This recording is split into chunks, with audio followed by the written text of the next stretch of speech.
We began by talking about what is metaphor.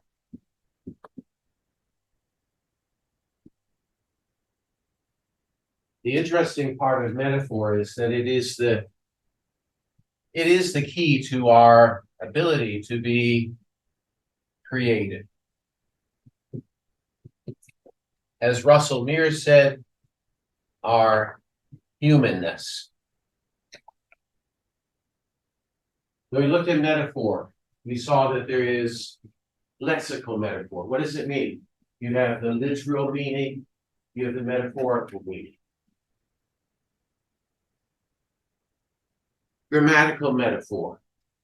You have the congruent relationship between the grammar and the semantics, such that verbs are processes, things are nouns. But then, as we said, you can change that. You break that relationship and instead go ahead to use an alternative. Well, that alternative is what makes it metaphor. But what we are interested in is our text.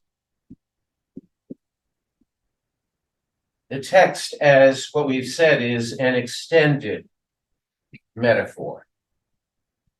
It isn't for words. It isn't grammatical structures. It is, what is it? It's a patterning.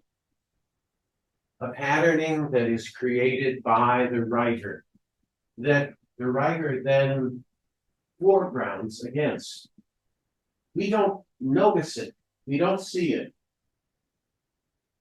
But it's what stands out to us. What we just were listening to a moment ago in terms of this, that was one segment of his commencement speech.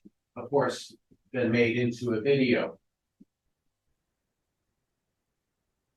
His speech really breaks up into three parts. The first part, you remember he's talking about sort of the mundane, usual life. What happens? You go to work, you come back, you have to go grocery shopping, all these sort of mundane activities, but they're activities, they're doing.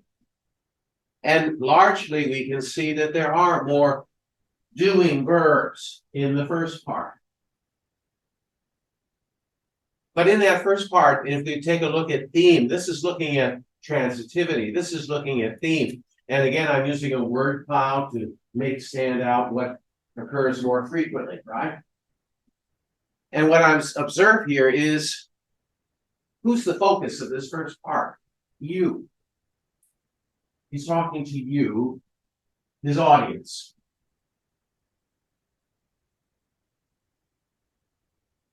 But then you'll notice that he gets to be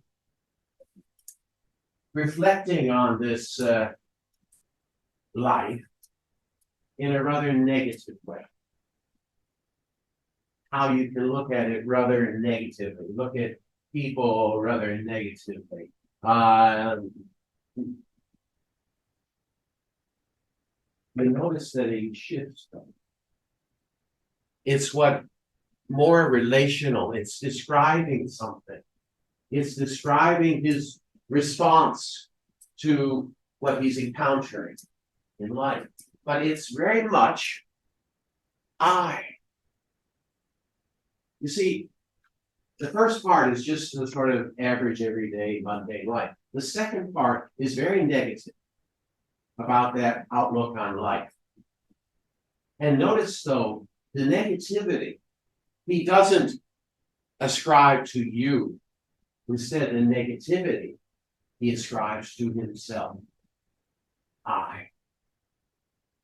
And he describes that those feelings that he has about being so frustrated and so unhappy. But it's he's not attributing it to you. He's ascribing it to himself. But then he comes back at the end to what? What do you think? What he's saying is it's all about how you think about it. It's all about your perspective.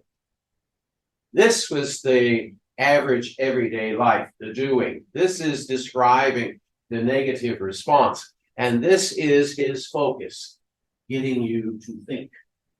And here again, notice it's back to you. It's how you think about it. At one point in the speech, he says, I'm not trying to tell you how to think. But that is exactly what he's doing. So the text itself sort of has these three sort of what we might identify in terms of transitivity and in terms of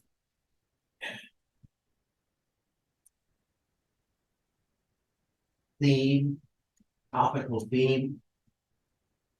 We notice that there is this sort of, it's what your daily life is like, how I respond to it, how I see it, the negativity, and then how you can think about it in a better way. Well, what's he talking about? He's talking about our default setting is to be selfish, self-centered. And he's not saying to his audience that they are self-centered. He's talking about it in terms of I. Now, what he's saying about that is you can avoid that negativity by not being so self-centered, so selfish. Okay, what about logical? If we take a look at the first 14 clauses, and now remember, that's this part here, all right? He's talking about the daily life, and you'll notice that there is no or.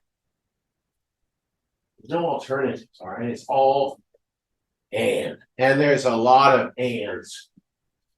22 of them, all right?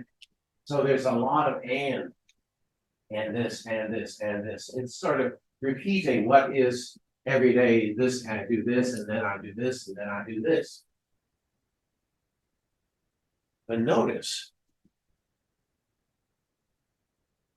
from 15 on, or. There's an alternative. And that's his point. And then here, you're noticing the or, because there is an alternative way to look at life and not be self-centered. Not just focusing on yourself, but focusing on others. There's an alternative. And so, or becomes the alternative in life.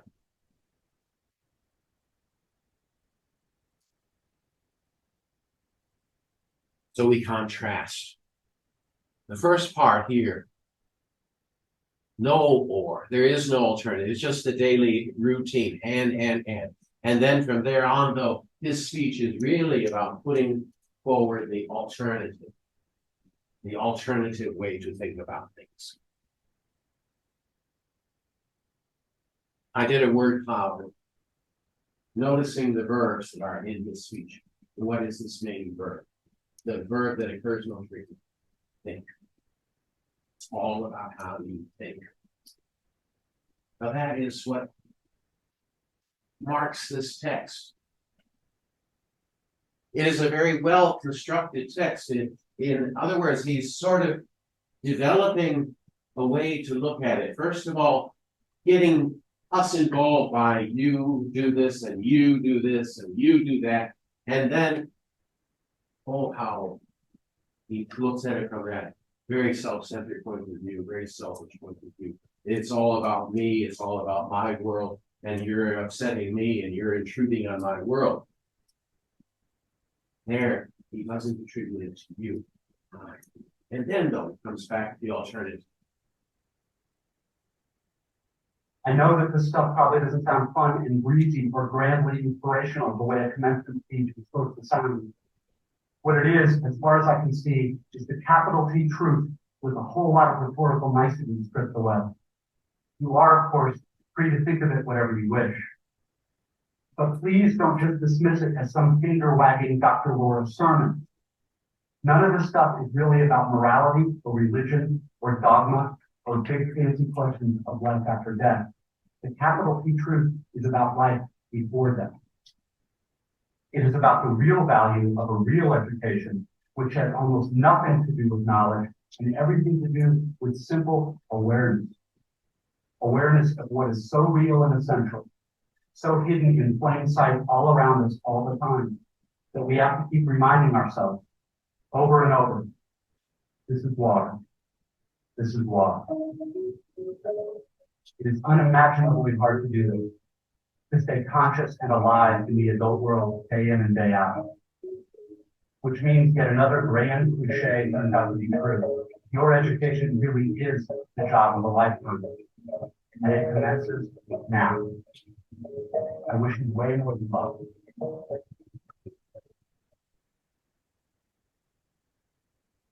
You know what this text is? It is the anti-text. What do I mean by the anti-text? Halliday talks about anti-language. Let's look at what Halliday said. The anti-language arises when the alternative reality is a counter-reality set up in opposition to some established norm. It is thus not the distance between the two realities, but the tension between them that is significant. The distance need not be very great.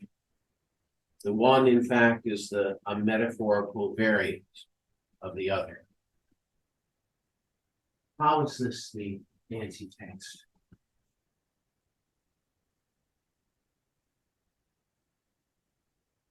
Notice right away at the beginning, he says, this is a standard requirement of U.S. commencement speeches, the deployment of the didactic little parable-ish stories. The story thing turns out to be one of the better, less bullshitty conventions of the genre. But if you're worried that I plan to present myself here as the wise older fish explaining what water is to younger fish, please don't be. I am not the wise old fish. He goes on to say, I know that this stuff probably doesn't sound fun and breezy or grandly inspirational the way a commencement speech is supposed to sound. What is a commencement speech? It's given to graduates, right? A graduation ceremony. This is the person that's brought in to address the graduates. Not so much happens here, but in the US it's very, very common. You get some celebrity come in and they give a commencement speech telling everyone, you know, how you can succeed in life and how you can make your life better and so forth. What's he saying here? This stuff probably doesn't sound fun and breezy or grandly inspirational the way a commencement speech is supposed to sound. He is being deliberate here. He is deliberately not talking the way one usually talks in a commencement speech. What is his main line here? This is water. What does that mean? This is water. For the fish. Does the fish know they're in water? No. For them, that is everything. That is the world, right? They don't know anything outside of water. They don't know an alternative. What's he saying? He's saying that, what is our water? He's saying our water is to be more or less self-centered. My default setting is basically to be selfish. That's what he's saying. That is the normal way to think about it. Everybody frustrating me, getting in my way. What he's saying, there's an alternative. It's once you realize that that is the water, and once you realize that is the straightforward, that is the automatic, there's a way to de-automatize. Now, what's interesting about this speech and why I like this speech is because really the whole speech is de-automatization, wanting us to de-automatize. That is the message. And yet, how does he deliver it? He delivers it by giving a speech that doesn't sound like a commencement speech. That is de-automatization. is extremely clever. He's getting across to you a message. De-automatize. Don't go for the default. Don't go for that which is making yourself the everything circles around you. How does he do it? Yes, there's these points where he introduces, he gets you to, this is where he's basically saying it. He's saying it's a matter of my choosing to do the work of somehow altering or getting free of my natural hardwired default setting, which is to be deeply and literally self-centered and to see and interpret everything through this lens of self. That's where his message is. But every time he gets to this point of giving that message, he prefaces it with a very short sentence. He does the same thing here. Probably the most dangerous thing about an academic education, at least in my own case, is that it enables my tendency to over-intellectualize and to get lost in an abstract argument inside my head, instead of simply paying attention to what is going on right in front of me, paying attention to what is going on inside me. You contrast that simple with very complex. There are these two young fish swimming along in the garden.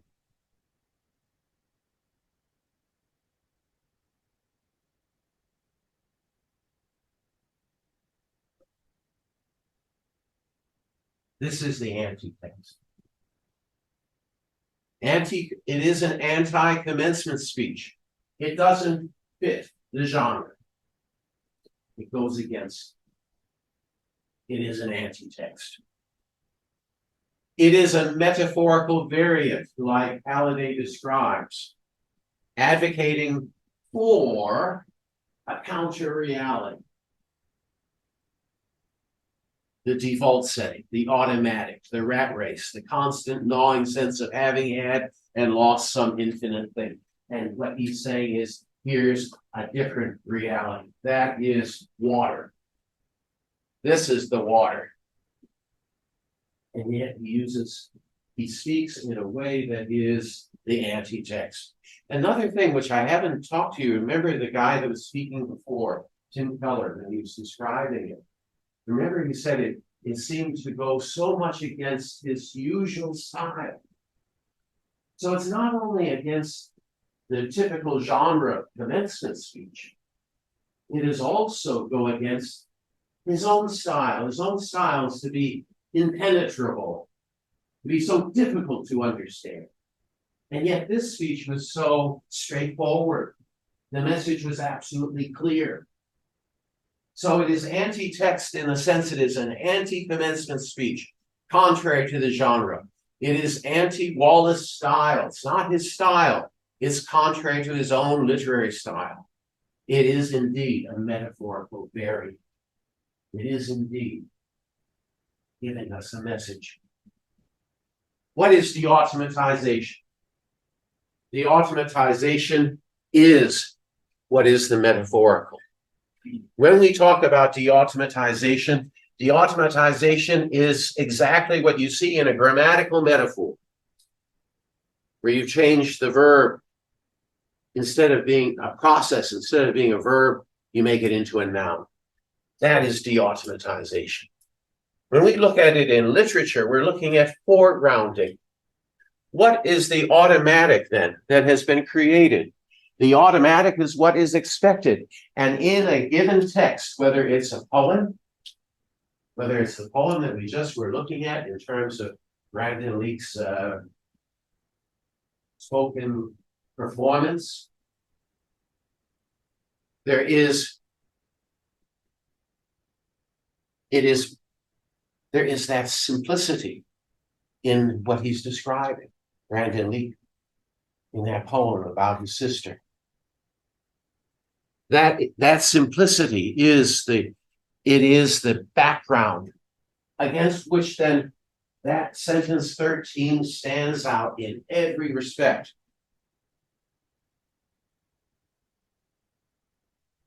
What the hell is water? It's so automatic, we don't even know it. And so how do we break out of it? And that's exactly what the poet is trying to do. And that's exactly what David Foster Wallace is trying to do. To break out. The key to creativity and verbal art is our ability to create. In verbal art, it's to create an automatic for that text. To mobilize the habitual patterns of grammatical choice into a non-habitual consistency, David Butt's statement. To take the way we usually use language and turn it into a pattern that occurs with such repetitiveness and frequency that it becomes the expected, it becomes the automatic within the text.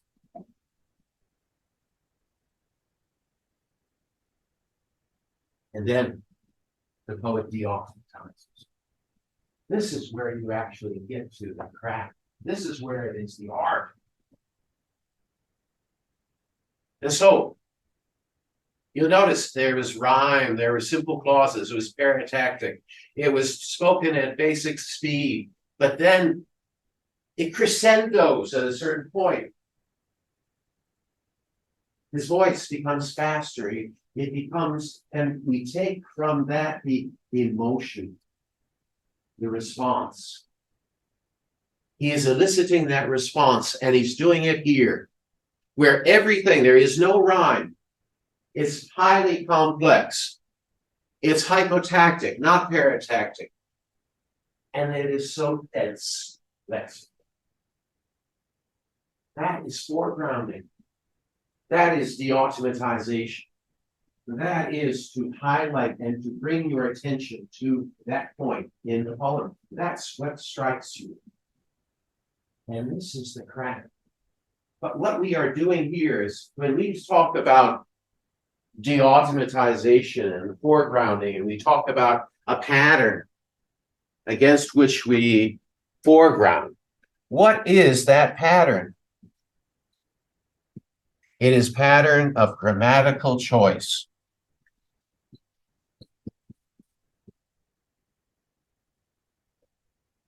And what do I mean by grammatical choice? Grammatical choice in the ways that we've been talking about. Choices within the transitivity system. What processes are being used? Is it largely doing? Is it largely relational processes? Is it mental processes? Choices that we make in terms of theme. What is theme? What is made to be theme? That consistency of choice. Choices in terms of logical structure. Is it paratactic or hypotactic? Does it involve a lot of embedding, rank shifting?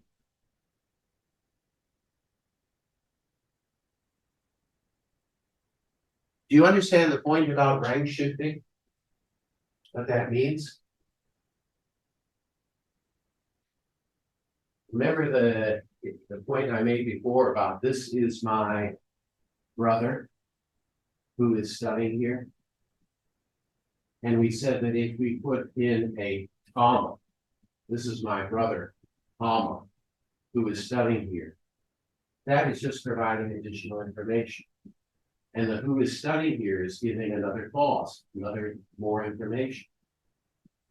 But if I don't have that comma, and what I'm saying is this is my brother who is studying here, no comma, I'm defining which brother. It is we call it defining relative clause. It is rank shifted because it is part of my brother. It describes my brother. It delimits which brother. I have more than one brother. Which one? That's the difference between a clause, relative clause functioning at clause level, and a relative clause rank shifted. The choices that is why we analyze in terms of transitivity. That's why we look at what processes are being used. That's why we look at what choices are being made in terms of theme. What are the choices that we make in terms of the logical structure of those clauses?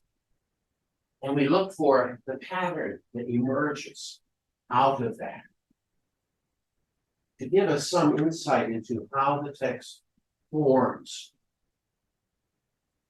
And the interesting thing about looking at a text that is like from a poet or David Foster Wallace is that these are writers, this is their craft. And what you are looking at is you are like looking at what are the resources that they rely on for their craft that make meaning and get their point across, define what they do as art, that get the people to respond. I mean, for Brandon Leake, that was his first audition. There were 3 times he gave this, and every time he was voted through until the very end, he won. He's competing against people singing and dancing and gymnasts, all these different kinds of entertainment. And he just gets up there and gives his poetry. And he won. That is so unusual for an American audience, believe me. All right? That they would respond to that. But what are they responding to? They are responding to what's going on in that text. For David Foster Wallace, why did it stand out? Why was it better than Steve Jobs? Because it was something that was not like a commencement speech. It was the anti-text.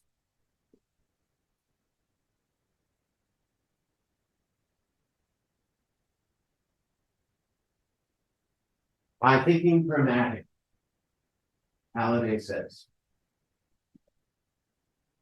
we can learn how a text comes to mean what it does. How a text comes to be valued, aesthetic, function. That's the purpose. You're doing these analyses. It's not just to get data. It's to be able to interpret that data, to look for the pattern, to look for the consistency that defines how that text comes to mean what it does.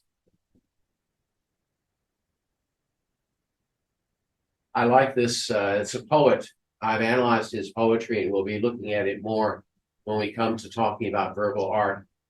He writes this: then lexicon, grammar, and naming stir. It's a poem, part of a poem, bringing metaphor, metonymy, solipsis, plus assorted relatives to achieve a feverish making. That is never done, for our words don't take in all. A cup always slips, shatters into lamentations at imagination's door. The perfect poem is future tense. Meanwhile, neat incompletion must suffice. Life goes on.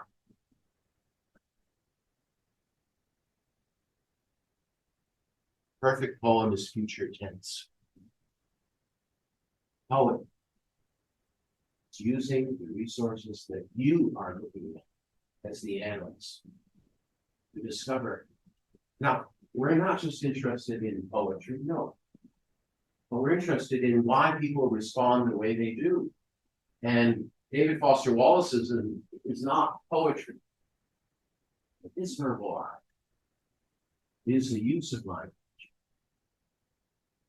to make people think.